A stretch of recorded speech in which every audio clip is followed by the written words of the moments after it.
It's been too long. It has been too long. What's up, tired GP viewers? Shez and I have been away. It has really been a couple weeks since we've gotten together. All is well. Thank you to all those of you that have reached out.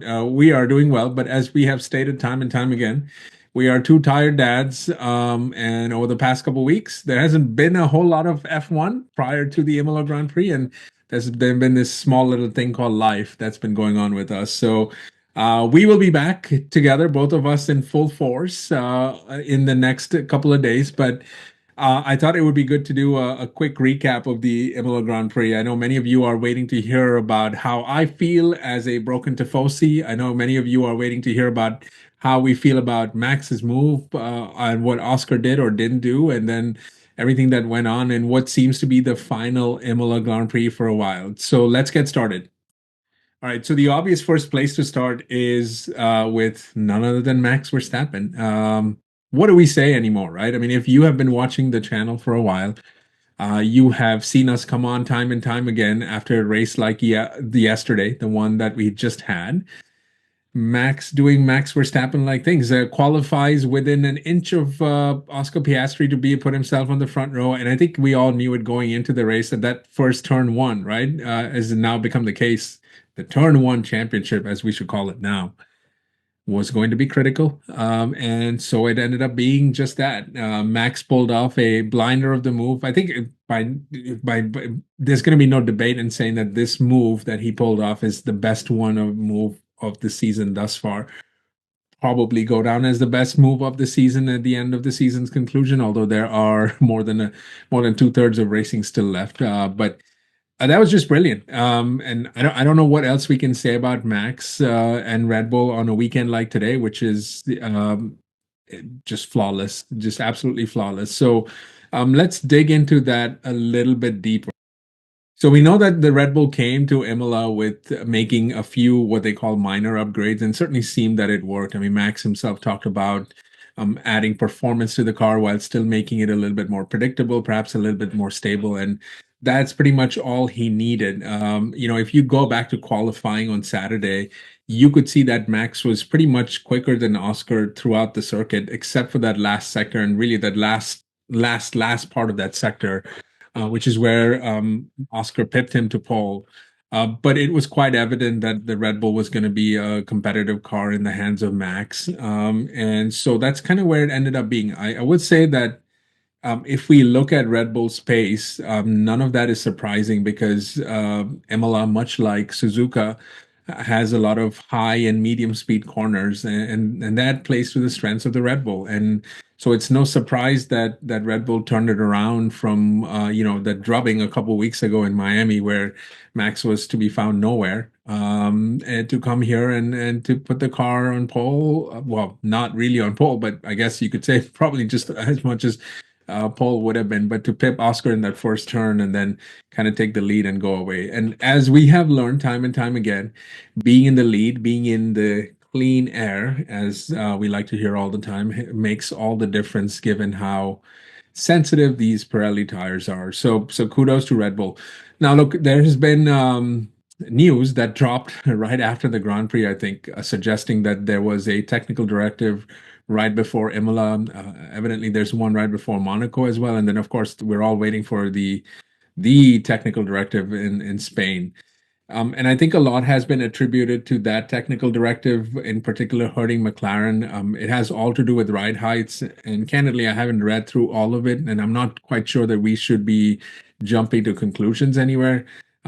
There perhaps is a small bit of an impact on McLaren's pace, which certainly seemed like a little bit disappointing, right? Is probably the right word, right? Because sure, the McLaren's finished behind Max, and we know that Max, when he has the lead, is not going to give it up, even when he doesn't have the quickest car. But I think their pace was more or less on par with the McLaren's. The Red Bull pace was, and I think that came as a bit of a surprise both to McLaren and to Christian Horner. And both Andrea Stella and Christian Horner post race alluded to the fact that they were surprised by the lack of McLaren space relative to the Red Bull. So I don't know that the technical directive really does that, in my opinion. I think this is a Red Bull specific favored track, which is the high and medium seat corners. We know that McLaren does not have strengths when it comes to those. So when you go back to more slower speed corners, as in the one we're going back to in Monaco, I think McLaren will be back there. But it'll be interesting to see if the technical directive this week, next week, and Spain all add up to being something. I mean, let's just be honest. Formula One does this time and time again. Many of you will point out to the 2021 season, and I'll let you go out and look it up. But this is not unusual for this to happen. So the fan in me, the Formula One fan in me, wants to see a little bit of a leveling of the playing field, if you will. And so for that reason, I am a little bit excited, but I wouldn't get my hopes too high if I were in the non-McLaren camp. I think they seem to have this down pretty good, especially with the way they do their tire management. So I'm not sure that we can kind of go there, but it was, I have to be honest, it was refreshing to see Max kind of be up there because there is that feistiness in there when Max is there and when he has something to fight for. I think that brings the best out of him. And candidly, I think it's great for racing too. And no matter what your opinion is about Max's driving style, the reality is that that is a winning driving style as well. So there's that. But I'm really fascinated by a couple of things that happen within McLaren itself, right? So I think, and you'll tell me one way or another, but I think that Lando had probably the best weekend that he could outside of actually winning the race. I thought it was brilliant for him to come back after the last safety car and overtake Oscar on track. I'm actually glad that McLaren didn't apply any kind of team orders because Lord knows what that would have done to all of us in the commenting community, right? We would have been saying all kinds of things about, look, McLaren's handing this over to Lando and so on and so forth, yada yada yada. Um, I don't believe personally that even if McLaren had prioritized Lando in that last stint of the race, so to speak, that they would have been able to catch Max. I mean, in order to do something like that, I think you have to have really, really extenuating circumstances that just go beyond the just the simple fact of Oscar having older tires than Lando. Like that by itself, I don't think cuts the argument for wanting to do a swap. I think a tire offset, not between the two drivers necessarily, but to Max, who was leading the race. If that situation existed, you could make a good case for the swap to happen. There would have been probably a legitimate chance to compete for a win. But I don't think that you were going to catch Max. And let's also be honest, Max wouldn't give up that position very easily either. And who knows what that would transpire into. So I think in the end, McLaren did the right thing by not applying any set team rules. I guess what they would call papaya rules existed. And so they fought fair. They fought hard, and Lando got to P2, which, to be honest, he started P4 on the grid. He still is not in sync with the McLaren, his car on Saturdays. And so to come from there, if you would ask Lando what would he like the most, of course it would be a race win. But the second best scenario would be exactly what it's played out, which is Max winning the race. So it's not Lando's immediate competitor, who Oscar is, right? He is the championship leader, getting the least amount of points amongst the three of them. And yes, I agree. It's not a huge difference in points, but look, we're in a season where the two McLaren drivers are going to be going at it towards the end, especially if they are in contention. So every single point counts. So even a 3 point advantage from one race does not is not anything to cry about, right? So I think that was that. And then of course Max took off a lot of points from Oscar as well, who is the championship leader right now. So I would say kudos to Lando too. I mean, he managed to make the overtake done. I know we've made a lot about his overtaking style and his ability to pull it off when it needs to be and the delay it takes. But the reality is he got the job done, and that's really the best they could have done. So they maximized their pace.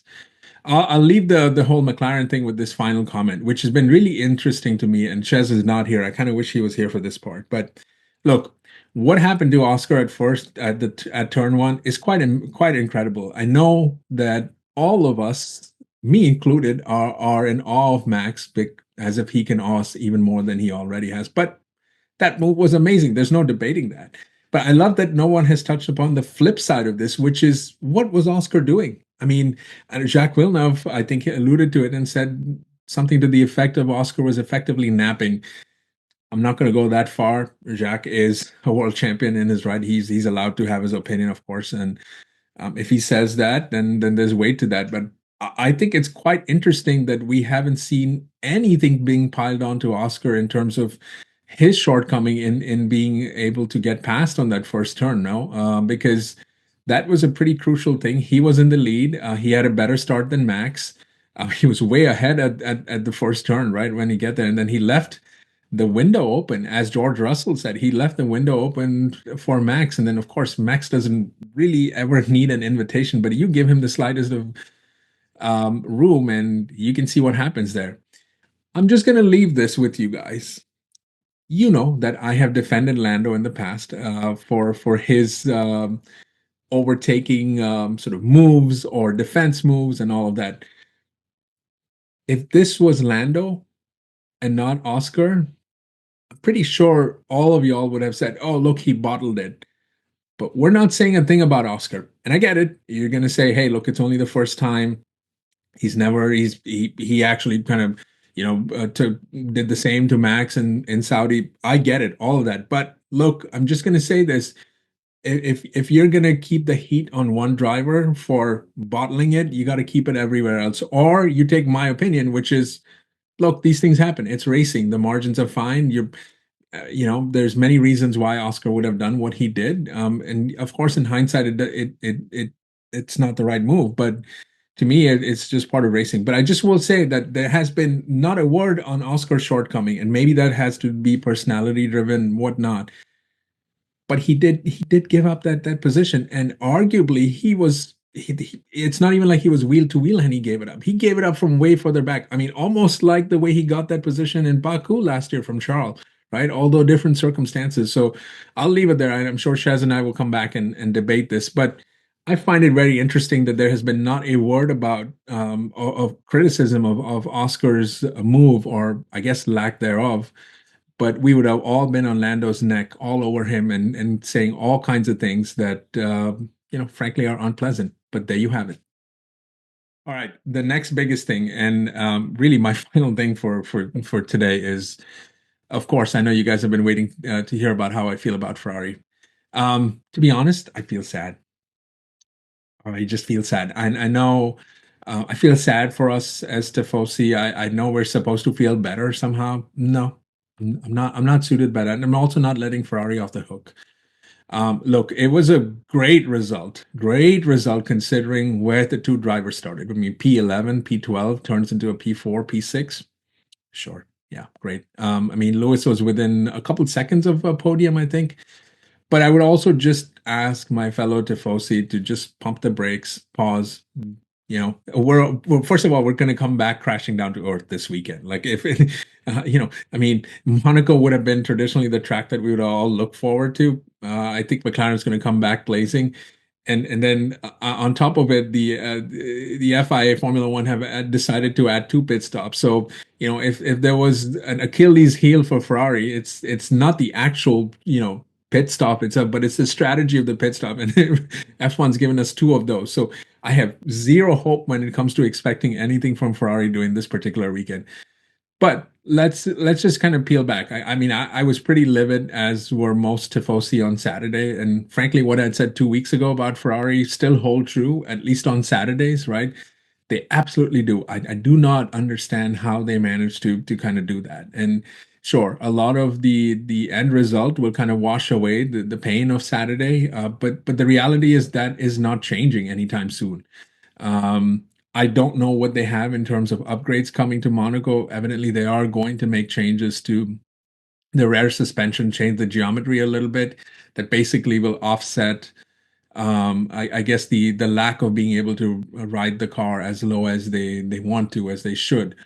And so, yes, I mean, the glass half full argument here is that look at what they did on Sunday, right? And I know Fred Vasseur has been telling us this all along. Like, look at our pace on Sunday. Like, we were almost at the podium, and arguably Charles himself would have had a better chance to kind of do the same thing too, had it not been for the ill-timed safety car.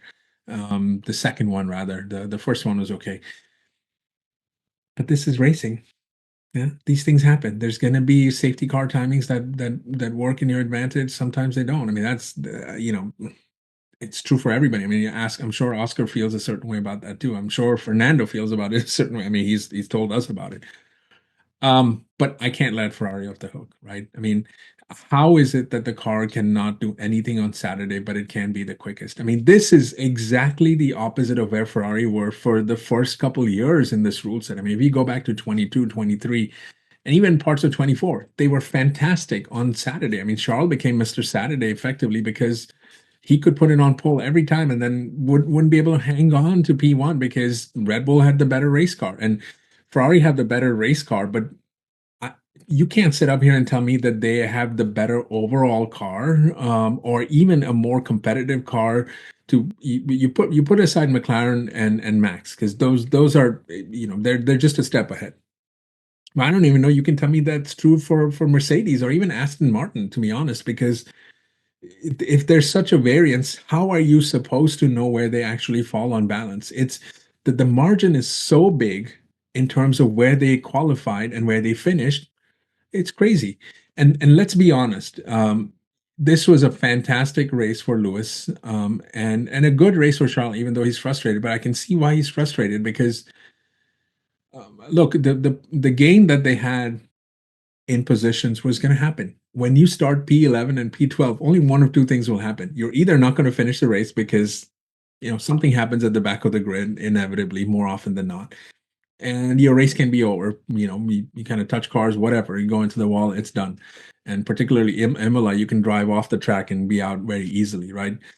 It's either that or you're going to move forward. So what did we expect, right? You could have either expected nothing or something, and that's kind of what you got today. And so I can't sit up here and applaud Ferrari for that. Like I'm not even going to buy into what some are saying, which is, oh, great strategy and all. No, when you started P11 with Charles, you had to do an early pit stop. That worked out really well with the VSC, but it's you were starting so far back. Like you shouldn't have to do that. If you're starting P4 and then you're making these moves and then you're catapulted to the race win or leading the race at least, sure, that's great. So, to me, this is more happenstance, more sort of we don't have anything to lose kind of thing than it is a deliberate, like, let's go for it and we're going to do this. So I'm not here to give any of that.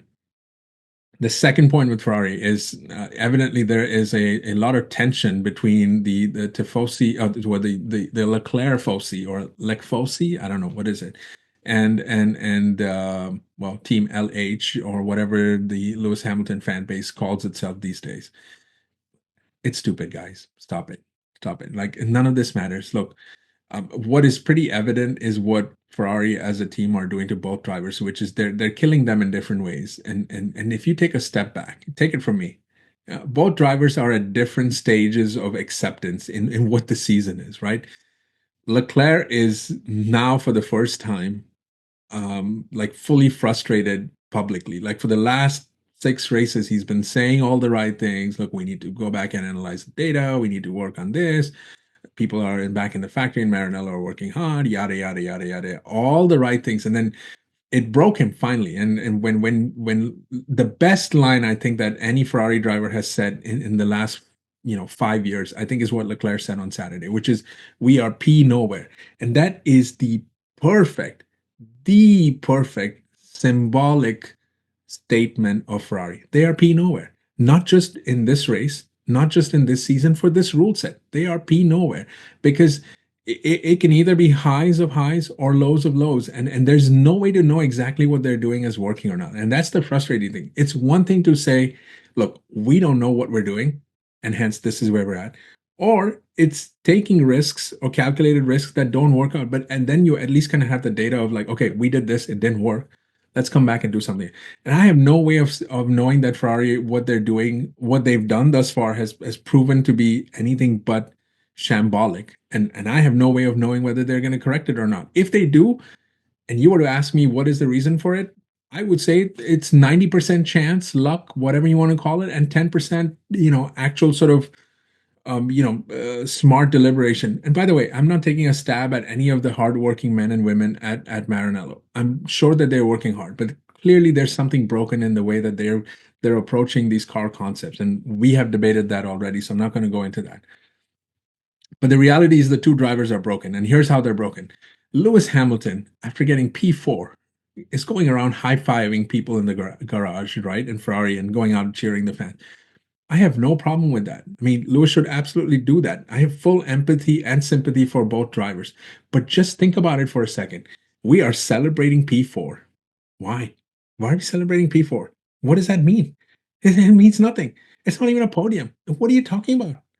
What are we so basically, and to me, to be honest, like I think they're just more relieved, and this is a little bit of a parody that they're playing. It's like, look, we qualified P12, we came P4. Oh, it is more of a relief celebration than an actual one. It's just relief. And look, I can't blame Lewis for celebrating, because I'm not in the camp of he's washed or he's not. He's in a new car. It's going to take time to adjust. I still believe it'll take time to adjust, this result notwithstanding, right?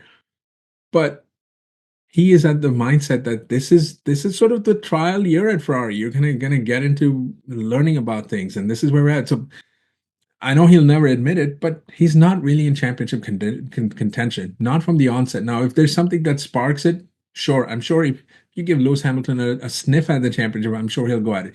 But you can't realistically expect that coming into this season, especially given how the last six races have been. So to me, he gives the more resigned sort of approach of celebrating, because that's all he can do, really. It's not his fault. What else is he supposed to do?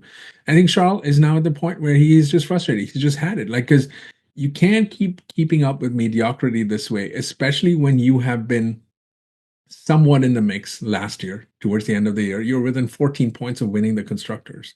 I mean, that's how close you are. Like, so I don't know why he would be happy, and I'm glad he's not. And to be honest, he's been candid as the sort of the person that speaks for a lot of Ferrari, because he's been there a while. And I love that brutal honesty, because I am tired of listening to, oh, we just need to be better on Saturdays. No bleep, Sherlock. Like, of course you do, but what is it that's going to make an improvement? And Ferrari have only gone back and back and back. If you look at the last few races, now they're qualified P12, P11, P12. What are they going to do in Monaco? Come 18th and 19th, and then score like a couple of points in the top 10, and then we're going to be happy about that? I don't know. So I can't let them off the hook. Kudos to them for pulling off a good weekend. I mean, good God, those fans in Imola deserve that, don't they? So I feel really happy about for the fans. I feel relieved slightly for the drivers, despite how Leclerc feels. It has to in some way serve as a relief, but it's also a sign of how bad things are on Saturday. And I'm not sure, to be honest, if they, for example, fix Saturday's issues, that those will not have a domino effect on what Sundays look like. So there's no way to know that. It's not like if you adjust something for Saturday, that automatically Sundays will also just kind of hold the same, if not get better. So there it is. Tell me I'm wrong. What do you think? How did you digest what appears to be the last Imola Grand Prix? By the way, Shez and I are going to have this discussion too, but I really think that Formula One is missing a huge opportunity with giving up a race in a place like Imola. I mean, there are 7 or 8 tracks that are just, I would call magnificent, 7 or 8, and Imola is one of them. These should be untouchable, but I personally don't like the direction the way Formula One is going. I get that it's about grabbing the dollars and having more butts in seats, and I get that there are more venues across the world. And look, I even get the globalization argument, but in a calendar where you have 24 races a year, I mean, good God, how can you not have stuff like this? But Chaz and I will come back and debate that and more. In the meantime, please continue to support us. Please like, please subscribe. Please leave us a comment. We read each and every one of them. I promise you will reply to as many as we can. And we have a lot more stuff planned. We're just going through a bit of a busy phase, and we will be back with more stuff and more often. Thank you to all of you that have reached out. We're doing well. I hope you enjoyed this video. Take care.